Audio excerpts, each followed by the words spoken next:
அனைவருக்கும் வணக்கம். இன்றைக்கான கேள்வி என்னன்னா, சமநிலையை பற்றியது. அப்படின்னா என்ன? அப்படின்னா அந்த சமநிலைங்கும்போது டவுட் வருது. நல்லவரையும் தீயவையரும் எப்படி நான் சமமாக பார்ப்பது? ஒரு டீச்சர் வந்து நல்லா 100 மார்க் எடுக்கிற குழந்தையையும் 0 மார்க் எடுக்கிற குழந்தையும் சமமாக எப்படி பார்ப்பது? ஸோ அப்ப சமநிலை என்பதே எனக்கு வந்து ஒரு கஷ்டமாக இருக்கிறது புரிந்து கொள்வதற்கு. அதை கொஞ்சம் விளக்கவும் அப்படின்னு கேட்டிருக்காங்க. ஸோ இது ஏன் வந்து கண்ணன் வந்து சமநிலை சமநிலை சமநிலைன்னு சொல்றான் அப்படின்னா, அவன் வந்து தெளிவா வந்து அவனுடைய அந்த ஃபார்முலா சிஸ்டம், அந்த சிருஷ்டி சமநிலையில் இருப்பதாக படைச்சிட்டான். ஏன்னா இருப்பது ஒண்ணுதான். ஒன்னே தான் எல்லாமுமாக இருக்கிறது. அப்ப எல்லாமுமாகவும் ஒன்னே இருக்கிறதுன்னா அந்த ஒண்ணுதான் எல்லா இடத்துலயும் நடந்திருக்குன்னா அது சமம் தானே ஆகிவிடும். ஆட்டோமேட்டிக்கா அது சமமாக வந்துவிடும். ஸோ ஆதலால் நீ சமநிலை கொள் அப்படின்னு அவன் சொல்றான். இதை புரிஞ்சுக்கிறதுக்கு 2 விதமா நம்ம புரிஞ்சுக்கலாம். அது எப்படி சமநிலை சமநிலைன்னு சொல்றாங்க அப்படின்னா, உலகத்திலேயே மிக சமநிலை மாறுபாடு அப்படின்னா, இந்த உலக கோடீஸ்வரர்கள் ஒருத்தர், ரோட்ல வீடு இல்லாம, ரோட்ல பிளாட்ஃபார்ம்ல பிச்சை எடுத்துட்டு இருப்பவர் ஒருத்தர்.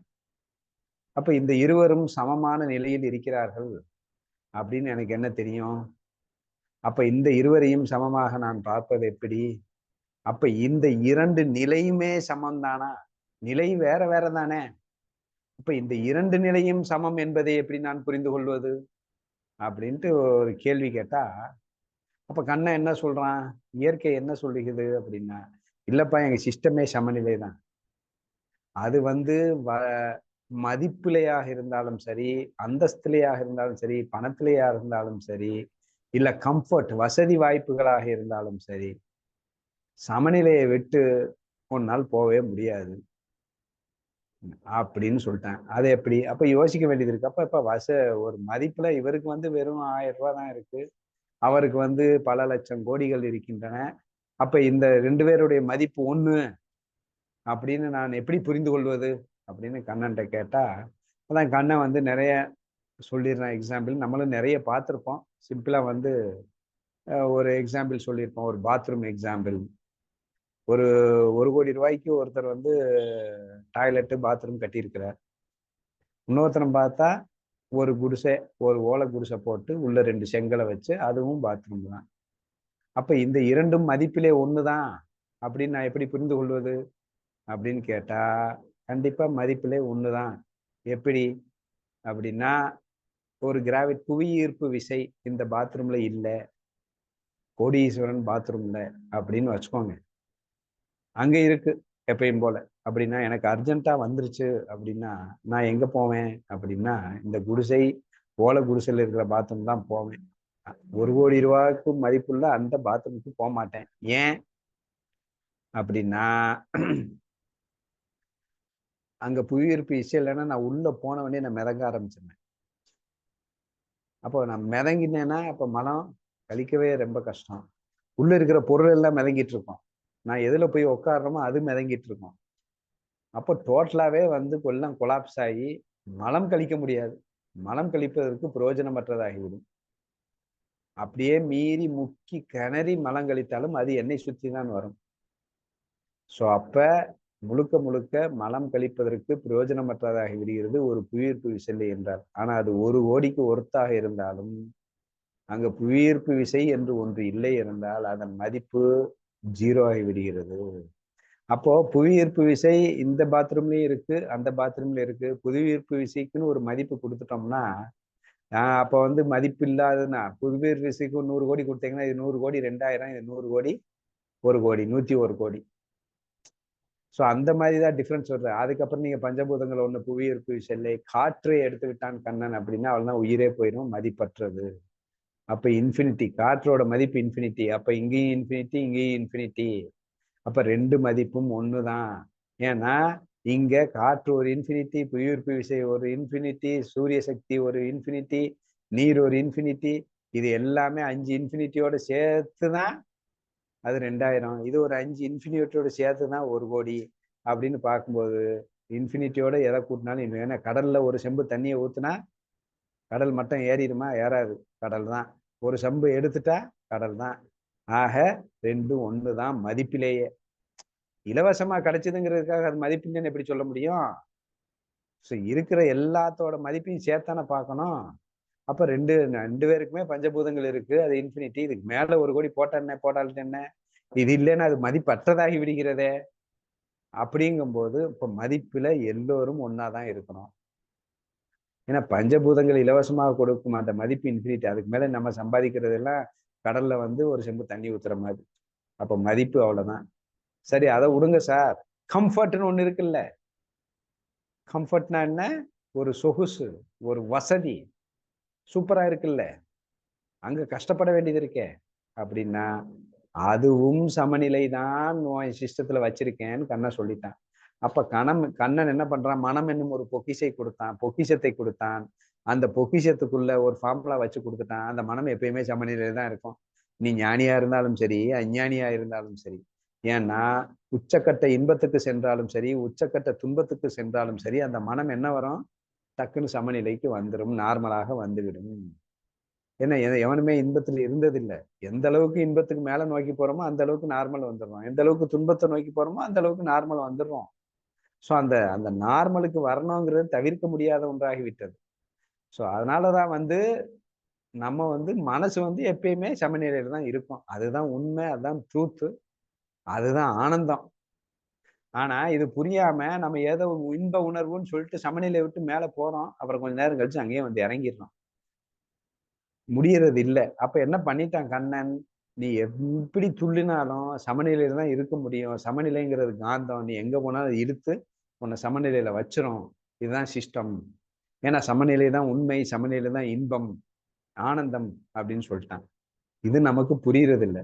இது புரியாம என்ன பண்ணிடுறோம் அப்படின்னா, ஒரு பையன் பொண்ணை காதலிக்கிறான். பயங்கர இன்பமாக தெரிகிறது. ஏன்னா அந்த வயசு கடந்து காதலித்து முடித்தவனுக்கு அது இன்பமாக தெரியாது. என்னால அவன் மேல போயிட்டு கொஞ்ச நேரம் சமநிலைக்கு வந்தவன். இவன் என்ன பண்ணுவான்? பயங்கர இன்பத்துல இருக்கிறேன் அப்படின்னு நினைக்கும் போது, ஆனா உண்மை என்ன? சமநிலை என்பதே உண்மை. அவன் கண்டிப்பாக அந்த இடத்துக்கு திரும்பியாக வேண்டும். அந்த இடத்துலதான் அவன் நிரந்தரமா இருக்க போறான். இது டெம்பரரியாக, மாயையாக கொஞ்ச நேரம் அங்க போயிட்டு போற வேகத்துல திரும்ப போறான் அப்படிங்கிறது தான் உண்மை. ஆனா அவர் காதலிக்கும் போது எனக்கு ஒரு இன்பம் இருக்குது அப்படின்னு நினைச்ச உடனே இந்த இன்பம் தான் உண்மை, இதை எப்படியாவது தக்க வைத்துக் கொள்ள வேண்டும் என்று போராடி அது ஏமாறும் போது வருத்தமாகி விடுகிறது. அந்த 2வது அடிக்ஷன் ஏன் வருதுன்னா, அதை எப்படியாவது தக்க வைத்து கொள்ளணும் அப்படிங்கிற அந்த ஓவர் ஈகோ, அதுக்காக போராடுறதுதான் அடிக்ஷனுங்கிறோம், அதை விட்டு வெளியே வராம. ஆனா எது உண்மை? அதே தான் போதைப் பொருள். ஃபர்ஸ்ட் ஒரு அவுன்ஸ் சாப்பிடுறார், 1 வாரம் சாப்பிட்டாருன்னா போதை இருக்காது. ஏன்னா மனம் நார்மலுக்கு வந்துடும். அப்ப ஏத்து நார்மல் வந்துடும், போற்று அதுவும் கொஞ்ச நாள் கழிச்சு நார்மல் வந்துடும். அப்போ ஃபுல் அடி, அதுவும் கொஞ்ச நாள் கழிச்சு நார்மல் வந்துடும். அப்ப எந்நேரம் சாப்பிட்டாதான் அவர் நார்மலாவே இருப்பாரு, இல்லைன்னா கை கால் நடிக்கிறேங்கிறான். அப்ப அது நார்மலை விட்டு என்ன நீ செஞ்சாலும் நார்மலை விட்டு உன் மனம் போகாது. அதேதான் இப்போ ஒரு டிவி, சின்ன டிவி வச்சிருக்காரு, இல்ல 100 இன்ச் டிவி வந்துருச்சுப்பா, ஹெச்டியில வேற லெவல் குவாலிட்டியில 4K அந்த இதுன்னு சொல்லிட்டு டிவி 1 நாள் 2 நாள் 3 நாள் செம கிக்கா இருக்கும். நம்ம சொல்லுவோம்ல ஏசி ரூம், வெயில்லயே காஞ்சிட்டு இருக்கான், ஏசி ரூமுக்குள்ள போகும்போது ஒரு இன்பம் தெரியும். ஏசி ரூமுக்குள்ள போயிட்டு 1/2 மணி நேரம் கழிச்சு பார்த்தா போகும்போது இருக்கிற இன்பம் தெரியாது, அது நார்மலா தான் தெரியும். சமநிலைக்கு வந்துருவான். அதே ஏசியை விட்டு வெளியே வரும்போது ஒரு கஷ்டம் தெரியும், ஆஹா வெக்கன்னு. வெளியே 1/2 மணி நேரம் கழிச்சு பார்த்தா அது நார்மலா தெரியும். இன்பத்தில இருந்தாலும் துன்பத்தில இருந்தாலும் மனம் எங்க வந்துடுது? சமநிலைக்கு வந்துடுது. ஸோ அந்த மாதிரிதான் நீ பெரிய டிவி வாங்குற, பெரிய கார் வாங்குற, பெரிய பெட்டு வாங்குற, பெரிய வீடு வாங்குற அப்படின்னு மிகப்பெரிய ஆடம்பரங்களாக, கோடிக்கணக்கான ஆடம்பரங்களாக இருந்தாலும் அது சிறிது நேரத்தில், சொற்ப காலத்தில் அது நார்மலாக தான் போகிறது. அப்போ அந்த பிச்சைக்காரனோட கம்ஃபர்ட்டும் அந்த கோடீஸ்வரர் கம்ஃபர்ட்டும் 2 ஒண்ணு தானே. 2 பேரும் நார்மலா தான் இருப்பான். இவர் ஏசி ரூமுக்குள்ள போன உடனே நார்மலாகி உட்காந்து இருப்பான், அவன் வெயில்லயே நார்மலா இருப்பான். ஆனா 2 பேருமே நார்மலா தான் இருக்கிறான். ஸோ அதுதான் உண்மை. அப்ப மனம் எப்போதும் சமநிலையில தான் இருக்கும், அது உண்மை. இந்த உண்மையை புரிந்து கொண்டால் நாம் உலகத்தில் இருக்கும் அனைத்தையும் சமமாக பார்த்து விடுவோம். இந்த உண்மையை புரிஞ்சுக்கிறாம எங்கேயோ மாயில சிக்கிறோம்ல, ஒரு இன்பம் வரும்போதோ ஒரு துன்பம் வரும்போதோ இந்த சமநிலையை விட்டு தவறி அதை நம்பி விடுகின்றோம். அந்த இன்பத்தை வேணா நம்ம மாயாஜாலம் மாதிரி மேஜிக் ஷோ மாதிரி அதை வந்து ரசிச்சுக்கலாம். ஆனா அதை நம்பி அது இப்படிதான் இருக்கணும் அப்படின்னு சொல்லிட்டு ஏமாந்துறதுதான் மிகப்பெரிய கஷ்டம். ஸோ அதனால வந்து உலகத்துல இருக்கிற எல்லாமே சமநிலைங்கும் போது எல்லாத்தையும் சமமாக தான் பார்த்தாகணும். சரி, அப்படி பார்க்கும்போது இப்ப மறுபடியும் 0 மார்க் என்ன 100 மார்க் என்ன அப்படின்னா, 0 மார்க்கும் 100 மார்க்கும் சமம் தான். இப்ப வந்து எல்கேஜி படிக்கிறான் ஒருத்தன், எழுத தெரியாம எழுதுறதுக்கு கஷ்டப்படுறான். அவனை அப்படியே மோசம் கீழ்நிலையில பாக்குறது இல்லையே. அது ஒரு எவாலுவேஷன் ப்ராசஸ். அப்படிதான் எல்லாரும் வந்தாகணும். அது அது ஒரு கிக்கு, அது ஒரு தனித்தன்மை, அது ஒரு ரேலு, அது ஒரு டேஸ்ட். பருவங்கள் மாறி வந்து கொண்டிருக்கின்றன. ஒவ்வொரு பருவமும் டேஸ்ட். அதே மாதிரி அவன் அந்த நிலையில இருக்கிறான், அது டேஸ்ட். அப்புறம் மேல வருவான், அது டேஸ்ட். ஸோ எல்லாமே டேஸ்ட் தான். சமநிலை நோக்கோடு பார்க்கும்போது நம்ம அந்த சமநிலையை விட்டு உயர்வு தாழ்வுன்ட்டு நம்மளா பிரிக்கும் போதுதான் அங்க வந்து வெறுப்போ விருப்போ வருது. அப்ப அவர் வாத்தியார் இருக்கிறாரு, ஒருத்தன் 0 மார்க்குன்னா அந்த ரோல் அவர் பண்ணுவார். 100 மார்க் அவனுக்கு உண்டான ரோலை பண்ணுவார். ரெண்டையும் என்ஜாய் பண்ணிட்டு போயிடுவார். ரெண்டுமே அவருக்கு சமம் தான். இதுல உயர்வு தாழ்வுன்னு பார்க்கும்போதுதான் இவனை பார்க்கும்போது கஷ்டமாகவும் அவனை பார்க்கும்போது பெருமையாகவும் நினைத்து அவன் மேல் வந்து அடிக்ஷனும் இவன் மேல் வெறுப்பும் கொள்ளும் போதுதான் டோட்டலா கொலாப்ஸ் ஆக வேண்டியது இருக்கு. ஸோ அப்படிதான் நல்லவன் கெட்டவன். ஸோ அவரு கெட்டவன் அப்படிங்கிறத வந்து நம்ம அதை வந்து கெட்டவங்கிறது நெகட்டிவ் இல்லை, தாழ்வு இல்லை. அது ஒரு ரோல். படத்துல வில்லன் ரோல் இருக்கணும். அவன் தான் ஹீரோவே மெருகேத்துறான். அப்ப ஏன் வில்லன் ரோலை வைக்கிறான்? அப்போ அது ரோல். அந்த ரோலை நடிக்கிறோம், அந்த ரோலை டீல் பண்றோம், அந்த ரோலை என்ஜாய் பண்றோம். அந்த ரோலோட நம்ம வந்து என்ன நம்ம யூனிக்ல இருந்து என்ன வந்து அதை செயலாற்ற முடியுமோ அதை செயலாற்றணும். ஒவ்வொரு ரோலுக்கும் டிஃப்ரெண்டா தான் நம்ம செயலாற்றோம். ஆனா எல்லாமே சமநிலை தான். எல்லாமே டேஸ்ட் தான் டிஃபரெண்ட். ஆனா நான் வந்து அதை சமமாக பாவித்து தான் அதை நான் பண்ணிட்டு இருக்கேனே ஒழிய, நான் வந்து சமநிலையை தவறினால் ஏமாந்து விடுவேன். ஏன்னா சிஸ்டம் சமநிலையில இருக்கும். கண்ணனின் சிருஷ்டி சமநிலையில் இருக்கு. அதை வச்சு அஞ்ஞானியா இருந்தாலும் சரி, ஞானியா இருந்தாலும் சரி, அவன் கண்டிப்பாக சமநிலையிலேதான் இருந்தாக வேண்டும்.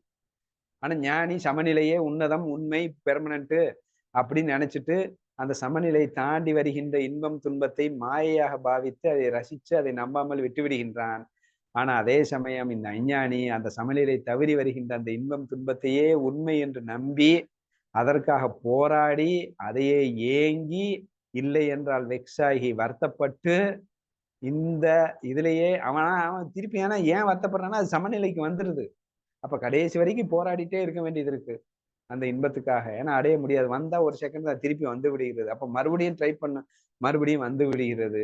ஆனா இதுதான் உண்மை, இதுதான் ஆனந்தம், இதுதான் சந்தோஷம் அப்படின்ட்டு நிரந்தர சந்தோஷம் என்பதை புரிந்து கொண்டால் அங்கே போகும்போது அதை மாயையாக பாவித்து மேஜிக் ஷோ பார்க்குற மாதிரி என்ஜாய் பண்ணிட்டு அதை நம்பாம சர்ன்னு இங்க நார்மலுக்கு வரும்போது ரிலாக்ஸ்டா இருப்பான். அப்ப எப்பயுமே அவனுக்கு வந்து ரிலாக்ஸ்டாக ஆனந்தமாக நிம்மதியாக திருப்தியாக இருக்க முடியும். ஆதலால் சமநிலையை புரிந்து கொள்ள வேண்டும். ஏன்னா சமநிலையை விட்டு உலகத்துல எவனுமே எல்லாருமே சமநிலையில தான் இருக்கிறான்.